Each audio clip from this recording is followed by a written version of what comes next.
Kota Medan tak lepas dari legenda Putri Hijau. Kisahnya menyisakan jejak di salah satu bangunan terkenal di Medan, yakni Istana Maimun. Siapakah Putri Hijau itu? Menurut hikayat, Meriam Puntung atau dalam bahasa Karo disebut Meriam Buntung adalah penjelmaan adik Putri Hijau bernama Mambang Hayali dari Kerajaan Haru yang memerintah sekitar tahun 1594 Masehi. Suatu ketika, Putri Hijau mendapatkan pinangan dari Sultan Aceh, namun ditolak olehnya. Mendapatkan penolakan tersebut, Sultan Aceh memutuskan untuk menyerang kerajaan tempat Putri Hijau berada. Sultan Aceh mengirimkan Panglima Gocah untuk menyerang kerajaan Haru. Tetapi karena bentengnya sangat kokoh, pasukan Aceh gagal menembus pertahanan kerajaan Haru. Menyadari jumlah pasukannya semakin berkurang setelah banyak yang terbunuh dalam pertempuran, Panglima-Panglima Perang Aceh memakai siasat baru. Mereka menyuruh prajuritnya menembakkan ribuan uang emas ke arah prajurit benteng yang bertahan di balik pintu gerbang. Alhasil, hujan uang emas ini membuat suasana menjadi tak terkendali. Para penjaga benteng melupakan tugas mereka dan memilih untuk berebut uang emas hingga meninggalkan posnya. Ketika mereka tengah sibuk memunguti uang emas, para tentara Aceh berhasil menerobos masuk dan dengan mudah menguasai benteng. Sementara pertahanan terakhir yang dimiliki orang dalam adalah salah seorang adik Putri Hijau yang kemudian menjelma menjadi Meriam Puntung. Tetapi karena ditembakkan terus-menerus, Meriam menjadi panas, meledak, dan terbelah menjadi dua bagian. Yang ada di Istana Maimun ini hanyalah satu bagian. Bagian potongan meriam lainnya kini berada di Kampung Sukanalu, Kecamatan Barus Jahe, Tanah Karo. Meriam Puntung yang berada di sisi kanan Istana Maimun ini ramai dikunjungi hingga sekarang. Tak jarang pengunjung datang seraya membawa bunga sebagai ada tradisi kepercayaan masing-masing. Dengan air yang berada di bangkuk adalah bagian dari syarat. Di bagian paling atas terdapat patung kepala kerbau. Simbol ini memiliki makna sebagai penolak bala. Penduduk setempat kemudian mengkeramatkan tempat ini. Berbalutan kelambu Melayu berwarna hijau dan kuning, di meriam ini terdapat sebuah lubang yang konon memiliki suara berbeda-beda bagi setiap orang mendengarnya. Ada yang mengaku mendengar suara orang menangis, berteriak, hingga desir ombak di pantai. Tak hanya suara, kabarnya meriam ini pernah menunjukkan keanehannya. Menurut penjaga Meriam Puntung, pada tahun 1995, sekitar pukul 2 dini hari, meriam ini berpindah tempat sekitar 2 meter dari depan pintu.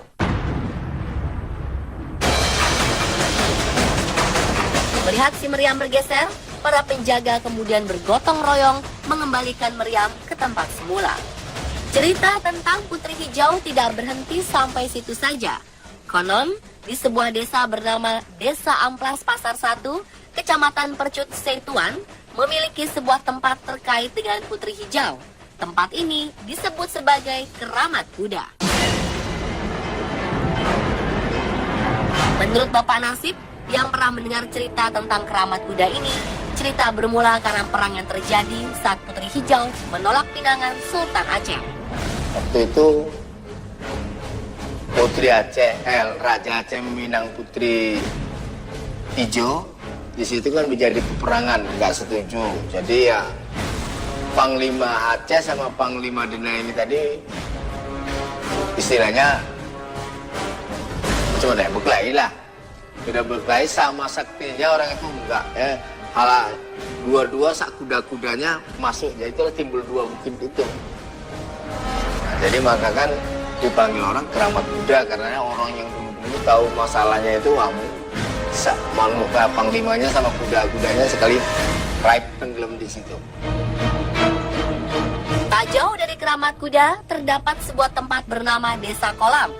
Dari gapura masuk saja, mungkin kita akan dibuat bingung oleh tulisan selamat datang dalam bahasa Jawa. Mengapa tertulis bahasa Jawa?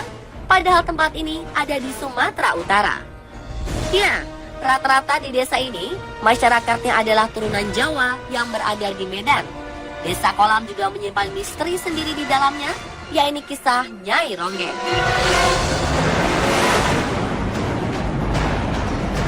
on the spot menelusuri jalan guna mencari petilasan Nyai Ronggeng. Warga Kampung Kolam kerap memperbincangkan petilasan ini.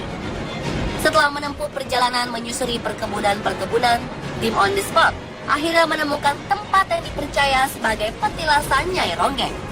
Di sini terlihat bunga yang masih segar, seperti baru saja didatangi oleh peziarah.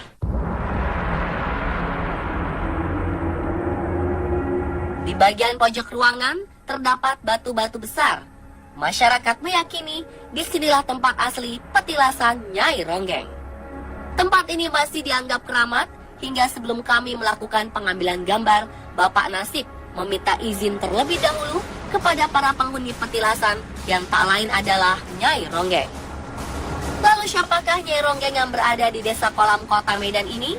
Benarkah yang merupakan korban pembunuhan? Tak mudah ternyata menguak keberadaan Nyai Ronggeng di Desa Kolam. Salah satu caranya adalah dengan mengadakan pertunjukan kuda lumping. Ya, sosok Nyai Ronggeng yang sedang menari ini dipercaya akan datang dan berinteraksi melalui mediator, yakni Pak Nasib. Nyai Ronggeng di desa ini mengaku bernama Siti Aminah, yang merupakan seorang penari dari Banyumas dan pada masa pendudukan Belanda. Sang Nyai bersama 14 orang temannya didatangkan ke Pulau Sumatera. Naas, baru berada 7 hari di sini, gadis berusia 21 tahun itu meninggal dunia setelah mengalami sakit. Ia kemudian dimakamkan di tempat yang disebut sebagai Keramat Ronggeng. Meskipun letaknya jauh, hingga kini Keramat Ronggeng masih didatangi oleh banyak orang yang penasaran dengan misteri Ronggeng Desa Kolam.